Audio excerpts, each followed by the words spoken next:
ಜೋರಾಗಿ ಹೇಳಿ ಎಲ್ರು. ಚಾಮುಂಡಿ ಬೆಟ್ಟ ಉಳಿಸಿ ಅಂತ ನಾವೇನ್ ಇವತ್ತೆಲ್ಲ ಸೇರಿದೀವಿ. ಚಾಮುಂಡಿ ಬೆಟ್ಟ ಅನ್ನೋದೊಂದು ನಮ್ಗೆ ರೂಪಕ ಅಷ್ಟೇ. ಇಡೀ ಮೈಸೂರು ನಮ್ಗೆ ಇದೇ ತರ ಉಳಿಬೇಕಾಗಿದೆ. ಮೈಸೂರಿನ ಪ್ರತಿ ಕಟ್ಟಡ, ಪ್ರತಿ ರಸ್ತೆ, ಪ್ರತಿ ಅಣೆಕಟ್ಟು, ಪ್ರತಿ ಆಸ್ಪತ್ರೆ ನಮ್ಗೆ ಮಹಾರಾಜರು ಒಂದು 150 ವರ್ಷಗಳಿಂದ ಏನು ಅವರು ವಿಷನರಿ ಆಗಿ ಮಾಡಿ ನಮ್ಗೆಲ್ಲ ಕಟ್ಕೊಟ್ಟು ಹೋಗಿದ್ದಾರೆ. ಅದನ್ನ ನಾವು ಪ್ರತಿಯೊಂದನ್ನು ಉಳಿಸ್ಕೋಬೇಕಾಗಿದೆ. ಅಭಿವೃದ್ಧಿ ಹೆಸರಲ್ಲಿ ಅದನ್ನೆಲ್ಲ ನಾಶ ಮಾಡ್ಬಿಟ್ರೆ ಮೈಸೂರು ಮೈಸೂರಾಗಿ ಉಳಿಯೋದಿಲ್ಲ.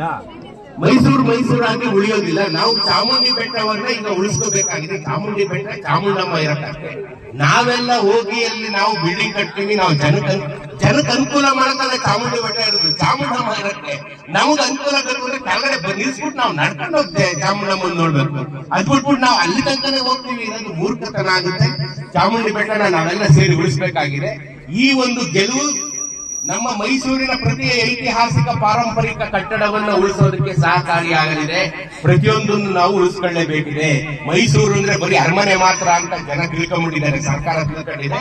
ಅದೆಲ್ಲ ಮೈಸೂರು ಅಂದ್ರೆ ಪ್ರತಿ ಗುಬ್ಬಚ್ಚಿ, ಪ್ರತಿ ರಸ್ತೆ, ಪ್ರತಿ ಮರ, ಪ್ರತಿ ಕೆರೆ, ಪ್ರತಿಯೊಂದು ದೇವಸ್ಥಾನ ಮೈಸೂರಿಗರಿಗೆ ಸೇರಿದ್ದು. ಭರ್ತಿಯಾಗಿ ಎಲ್ಲ ಕನ್ನಡಿಗರು ಸೇರಿದ್ದು ಮತ್ತು ಅದನ್ನ ನಾವು ಉಳಿಸ್ಕೋಬೇಕಿದೆ. ಚಾಮುಂಡಮ್ಮ ನಮ್ಗೆ ಎಲ್ರಿಗೂ ಶಕ್ತಿ ಕೊಡ್ಲಿ ಅಂತ ನಾವು ಭಾವಿಸ್ತೀವಿ. ನಮ್ ಜೊತೆ ರಾಜಮಾತೆ ಅವರು ಇಲ್ಲರೆ ನಮ್ಗೆ ಈಗ 100 ಆನೆ ಬಲ ಬಂದಿದೆ ಅಂತ ನಾನು ಹೇಳ್ದೆ. ನನ್ನ 2 ಮಾತು ಮುಗಿಸಿ ಇದ್ದವ್ರಿಗೂ ಕೊಡ್ತೀನಿ. ಎಲ್ಲರಿಗೂ ತಾಯಿ ಚಾಮುಂಡೇಶ್ವರಿ ಒಳ್ಳೇದ್ ಮಾಡ್ಲಿ. ನಮಸ್ಕಾರ ಮೇಡಮ್ ಒಂದೆರಡು ಮಾತಾಡ್ಬೇಕು ಅಂತ ಈಗ ನಾನು ಕೇಳ್ಕೊಳ್ತೀನಿ. ಕುತ್ಕೊಳ್ಳಿ ಮಕ್ಕಳ. Silent please.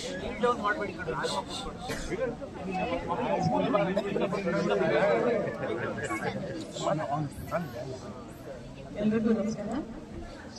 ಬೆಳಗ್ಗೆ ಸ್ಕೂಲ್ ಮಕ್ಕಳು ಬಂದಿದ್ದಾರೆ.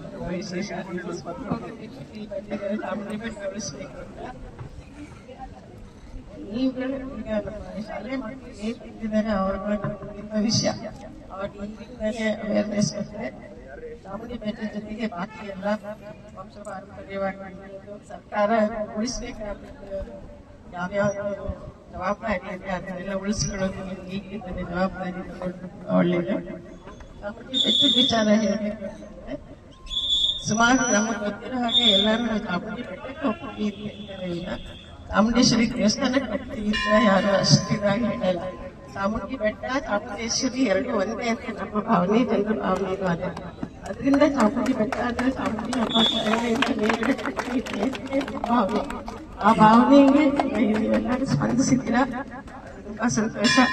ನಾನಾದ್ರೂ ಆಲ್ಮೋಸ್ಟ್ ನಮ್ಮ ಮನೆಯವರು ನಾನು ಸುಮಾರು 30 ವರ್ಷದಿಂದ ಹೋರಾಡ್ತಾ ಇದ್ದೀನಿ.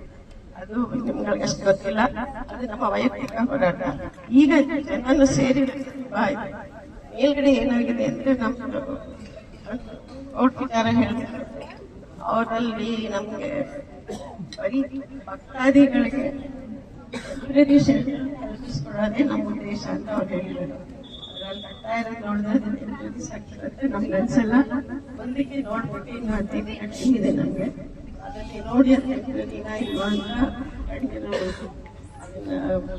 ಕೋರ್ಟ್ ಕೊಟ್ಟಾಗ ಅವ್ರು ನೋಡಿ ಏನ್ ಡಿಸೈಡ್ ಮಾಡಬೇಕು ಮಾಡ್ತಾರೆ. ಜೊತೆಗೆ ನಮ್ಮ ಮೈಸೂರಿನ ಎಲ್ಲ ಜನರಿಗೂ ಚಾಮುಂಡಿ ಬೆಟ್ಟಗಿರೋ ಒಂದೊಂದು ರಸ್ತೆ ಹಾಕಿ ಒಂದೊಂದು ಮರ ಹಾಕಿ ಬಸವನಿಂದ ಹಿಡಿದು ನಮ್ಮ ದೇವಸ್ಥಾನ ತನಕನು ಒಂದೊಂದ್ ಕಡೆ ಎಲ್ಲಾರು ಒಂದೊಂದ್ ಕಡೆಯಿಂದ ಹಾಕ್ತಾ 3 ಕಡೆಯಿಂದ ಹಾಕ್ಬೋದು. ಚಳಿ ಕಡೆಯಿಂದ ಹಾಕ್ಬೋದು, ಈ ಕಡೆಯಿಂದ ಹಾಕ್ಬೋದು. ಈ ಅಭಿವೃದ್ಧಿ ಅನ್ನೋದು ಎಲ್ಲಿ ಮಾಡಬೇಕು ವೈಜ್ಞಾನಿಕವಾಗಿ ಮಾಡಿದ್ರೆ ಬರೋದಿಲ್ಲ. ನಮ್ಗೆ ತೊಂದರೆ ಆಗುತ್ತೆ. ಪಾರ್ಕಿಂಗ್ ಮಾಡಿದಾಗ ನಮ್ಮ ಬೆಟ್ಟದಲ್ಲಿ ರಾಜೇಂದ್ರ ವಿಲಾಸ್ಗೆ ಪೂರ್ತಿ ಬಿಲ್ಡಿಂಗ್ ಡ್ಯಾಮೇಜ್ ಆಗಿ ನಾನು ಹೊಸದಾಗಿ ಎಲ್ಲಾನು ಮಾಡಿಸ್ಬೇಕಾಯ್ತು. ಅಷ್ಟಂದ್ರೆ ಯಾರು ಪರವಾಗಿಲ್ಲ ಅಂತ ಹೇಳಿ ಬೆಟ್ಟ ಉಳಿಸ್ಕೊಳಕ್ ನೋಡ್ತೀವಿ. ನಾವು ಬರೀ ದೇವಸ್ಥಾನ ಒಂದೇ ಅಲ್ಲ, ಚಾಮುಂಡಿ ಬೆಟ್ಟ ಉಳಿಸ್ಬೇಕು ಅಂತ ನಂಬ್ತೀವಿ. ಅದಕ್ಕೆ ನೀವೆಲ್ಲರೂ ಎಲ್ಲರೂ ಸಪೋರ್ಟ್ ಕೂಡ ನಾನು ಹೇಳಿ ಈ ಮಾಡ್ಕೊಂಡು ಮಾತಾಡ್ತೀನಿ.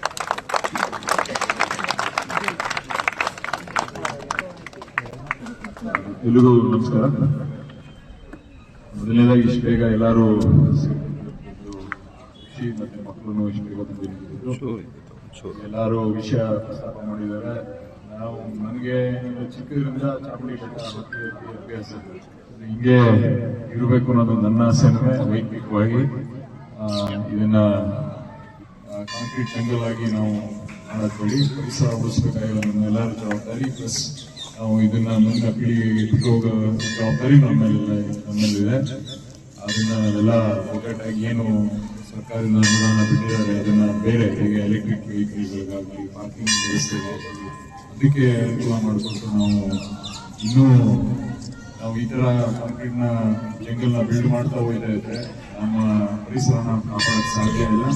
ನಮ್ಮ ಏನು ಚಾಮುಂಡಿ ಬೆಟ್ಟ ಇದೆ ಅದರ ಹಿಂದಿಂದ ಅದೇ ರೀತಿ ನಡ್ಸ್ಕೊಂಡು ಹೋಗ್ಬೇಕು ಅಂತ ನನ್ನ ಆಸೆನೂ. ಅದಕ್ಕೆ ನಾವು ನಿಮ್ಮ ಜೊತೆ ಕೈ ಜೋಡಿಸಿ ಎಲ್ಲ ಹೋರಾಟಗಳನ್ನ ಮಾಡೋಕ್ಕೆ ಇಲ್ಲಿ ಬಂದಿದ್ದೀವಿ. ನಮಸ್ಕಾರ ಎಲ್ಲ.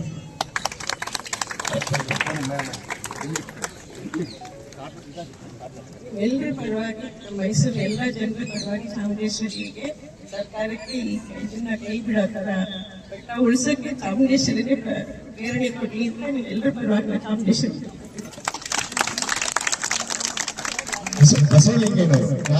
ಎಲ್ಲರಿಗೂ ನಮಸ್ಕಾರ. ಇಷ್ಟು ಜನ ಬೆಳಿಗ್ಗೆ ಯಾರು ದೇವ ದರ್ಶನಕ್ಕೆ ಬರ್ತಾರೆ, ಚಾಮುಂಡಿ ಬೆಟ್ಟಕ್ಕೂ ನಾವು ಬರ್ತೀವಿ.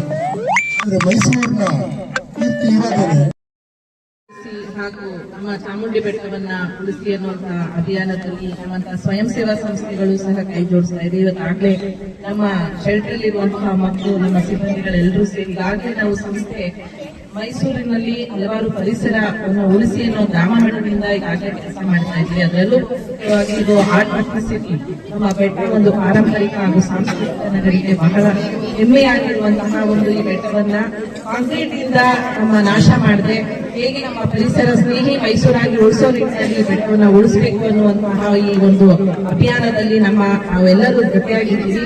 ದಯವಿಟ್ಟು ಮೈಸೂರಿನ ನಾಗರಿಕರು ಎಲ್ಲರೂ ಕೈ ಜೋಡಿಸೋದ್ರ ಮುಖಾಂತರ ಈ ಬೆಟ್ಟವನ್ನ ಉಳಿಸೋಣ. ಈಗಾಗಲೇ ಏನು ಗೋಪಾಲಸ್ವಾಮಿ ಬೆಟ್ಟದಲ್ಲಿ ಕೆಎಸ್ಆರ್ಟಿಸಿ ಬಸ್ ಕೆಳಗಡೆನೆ ಇಳಿದು ಜನ ಗಾಡಿಗಳೆಲ್ಲ ಅಲ್ಲಿ ನಿಲ್ಲಿಸಿ ಮೇಲಕ್ಕೆ ಹೋಗ್ತಾರೆ. ಅದೇ ರೀತಿಯಲ್ಲಿ ಮೈಸೂರಿನ ಈ ಬೆಟ್ಟಕ್ಕೂ ಸಹ ಈಗ ಯಾಕೆಂದ್ರೆ ಸಾಕಷ್ಟು ವೆಹಿಕಲ್ಸ್ ಇಂದ ಪರಿಸರ ಮಾಲಿನ್ಯ ಆಗ್ತಾ ಇದೆ. ಸೊ ಆ ತರ ಒಂದು ಯೋಜನೆಗಳನ್ನ ಹಾಕೋದ್ರ ಮುಖಾಂತರ ಇವಾಗ ಏನು ಹೊಸ ಕಾಮಗಾರಿ ಅಥವಾ ಏನು ಯೋಜನೆ ಬಂದಿದೆ ಆ ಯೋಜನೆನ ಪರಿಸರ ಸ್ನೇಹಿಯಾಗಿ ಮಾಡೋ ನಿಟ್ಟಿನಲ್ಲಿ ಪೂರಕವಾಗಿ ಒಂದು ಯೋಜನೆಗಳನ್ನ ಮಾಡಬೇಕು ಅಂತ ನಾವು ಮತ್ತು ನಮ್ಮ ಎಲ್ಲಾ ಸಂಸ್ಥೆಯವರು ಸಹ ಸೇರಿ ಈ ಒಂದು ಕೈ ಜೋಡಿಸಿದ್ದೀವಿ. ಬಹಳ ಸಂತೋಷ ಆಗುತ್ತೆ. ರಾಜಮಾತೆಯವರು, ಅದೇ ರೀತಿಯಲ್ಲಿ ಪುಟ್ಟಣ ದರ್ಶನ್ ಅವರು, ಬೇರೆ ಬೇರೆ ಎಲ್ಲಾ ರೀತಿಯ ನಾಗರಿಕರು ಒಬ್ಬರ ಇದ್ದಲ್ಲ, ಮೈಸೂರಿನ ಪ್ರತಿಯೊಬ್ಬರು ಇದಕ್ಕೆ ಕೈ ಜೋಡಿಸಿರುವಂತದ್ದು ಬಹಳ ಸಂತೋಷ. ಇದನ್ನ ನಾವೆಲ್ಲರೂ ಸೇರಿ ನಮ್ಮ ಮೈಸೂರು ಚಾಮುಂಡಿ ಬೆಟ್ಟವನ್ನ ಉಳಿಸೋಣ ಅಂತ ಹೇಳ್ತಾ ನಾನು ಮಾಡ್ತೇನೆ. ಹೊಂಟಿರೋದ್ರಿಂದ ನಾವಿವತ್ತು ಇಷ್ಟು ಜನ ಸೇರಿದೀವಿ. ರಾಜಮಾತೆಯವರು ಇಲ್ಲಿ ತನಕ ಬರ್ಬೇಕಾಗಿದೆ ಬೆಟ್ಟ ನಾವು ಉಳಿಸಿ ಅಂತ ಕೇಳಕ್ಕೆ. ನಾವು ಉಳಿಸಿ ಅಂತ ಕೇಳಬಾರ್ದು, ಅದು ಅವ್ರ ಕರ್ತವ್ಯ. ಬೆಟ್ಟದ ಮೇಲೆ ಅವ್ರು ಯಾವುದೇ ಕಾಮಗಾರಿಗಳನ್ನ ಮಾಡಬಾರ್ದು. ಬೆಟ್ಟ ಹೇಗಿದೆ ಹಾಗೇನೆ ಬಿಟ್ರೆ ನಮ್ಗೆ ತುಂಬಾ ಖುಷಿ ಆಗುತ್ತೆ. ಒಂದ್ ಮಾತು ಹೇಳ್ತಾರೆ, ಫ್ಯೂಚರ್ ಅಲ್ಲಿ ನಾವು ಕೂಲಿಂಗ್ ಗ್ಲಾಸ್ ನ ಹಾಕೊಂಡು ನಾವು ಪ್ರಕೃತಿನ ನೋಡಬಾರ್ದು. ಯಾಕೆ ಅಂತಂದ್ರೆ ಎಲ್ಲಾ ಮರಗಿಡಗಳನ್ನ ಕಿತ್ಕೊಂಡ್ಬಂದ್ರೆ ನಮ್ ನೆಕ್ಸ್ಟ್ ಬರೋದೇನೋ ಒಂದ್ ಕೂಲಿಂಗ್ ಗ್ಲಾಸ್ ಹಾಕೊಂಡು ನೋಡ್ಬೇಕಾಗುತ್ತೆ. ಅಂತ ಪರಿಸ್ಥಿತಿ ನಮ್ ಮೈಸೂರಿಗೆ ಬರೋದ್ ಬೇಡ. ಮೈಸೂರಿಂದ ಬೆಟ್ಟಕ್ಕೇನು ತುಂಬಾ ದೂರ ಇಲ್ಲ, 3 ಕಿಲೋಮೀಟರ್. ಕೆಳಗಡೆ ಬಂದ್ರೆ ಅಲ್ಲಿ ಸೀರೆ ಅಂಗಡಿನಾದ್ರೂ ಇಟ್ಕೊಳ್ಳಿ, ತಿಂಡಿ ಅಂಗಡಿನಾದ್ರೂ ಇಟ್ಕೊಳ್ಳಿ, ದೊಡ್ಡ ಮಾಲ್ ಆದ್ರೂ ಕಟ್ಕೊಳ್ಳಿ. ಬೆಟ್ಟದ ಮೇಲೆ ಯಾಕೆ ಕಟ್ಬೇಕು ಇದನ್ನೆಲ್ಲಾನು? ಏನೋ ಒಂದ್ 100 ಕಿಲೋಮೀಟರ್ ದೂರದಲ್ಲಿ ಇದ್ರೆ ಓಕೆ, ಅಲ್ಲಿ ಏನು ಸಿಕ್ಕಲ್ಲ, ನಾವ್ ಇಲ್ಲಿ ಬೈ ಮಾಡೋಣ ಅಂತ ಹೇಳ್ಬೋದು. ತುಂಬಾ ಮೈಸೂರಿಗೆ ಹತ್ರದಲ್ಲಿದೆ. ದಯವಿಟ್ಟು ನಿಮ್ಮಲ್ಲಿ ಎಲ್ಲರ ಹತ್ರನೂ ಕೇಳ್ಕೊಳ್ಳೋದು ಇಷ್ಟೇನೆ, ಯಾವುದೇ ಕಾಮಗಾರಿಗಳನ್ನು ಬೆಟ್ಟದ ಮೇಲ್ ಮಾಡದೆ ಬೆಟ್ಟದ ಕೆಳಗಡೆ ಏನ್ ಬೇಕೋ ಅದನ್ನ ಮಾಡ್ಕೊಳ್ಳಿ. ಈಗ ನಿಮ್ಗೆ ಏನ್ ಪರಿಸರ ಇದು ಪ್ರಸಾದ್ ಯೋಜನೆ ಅಡಿಯಲ್ಲಿ ನಿಮ್ಗೆ ಸೆಂಟ್ರಲ್ ಗವರ್ಮೆಂಟ್ ಇಂದ ಬಂದಿದೆ, ಅದನ್ನ ಪರಿಸರ ಸ್ನೇಹಿಗೆ ಅಂತಂದ್ರೆ ಈಗಾಗಲೇ ನಾವು ಹೇಳಿದೀವಿ, ಅಂತದಕ್ಕೆ ಉಪಯೋಗಿಸ್ಕೊಂಡು ಬೆಟ್ಟನ ಬೆಟ್ಟ ಹಾಗೆ ಇರೋದಕ್ಕೆ ಬಿಡಿ ಅಂತ ಕೇಳ್ಕೊತೀನಿ. ಧನ್ಯವಾದಗಳು.